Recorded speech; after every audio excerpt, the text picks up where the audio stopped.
আজকে আবু সাঈদের কথা মনে পড়ছে আমাদের, যে আবু সাঈদের ছবি বাংলাদেশের প্রতিটি মানুষের মনে গেঁথে আছে, এটা কেউ ভুলতে পারবে না।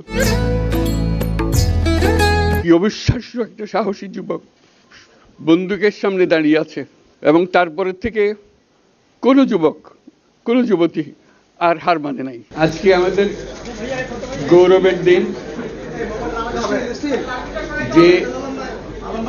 যে বিপ্লবের মাধ্যমে বাংলাদেশ আজকে নতুন বিজয় দিবস সৃষ্টি করলো, সেটাকে সামনে রেখে এবং আরো মজবুত করে আমাদেরকে সামনে এগিয়ে যেতে হবে। যারা এটা সম্ভব করেছে, যে তরুণ সমাজ,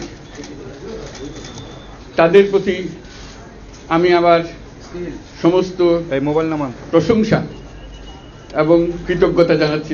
তারা আমার পাশে আছে।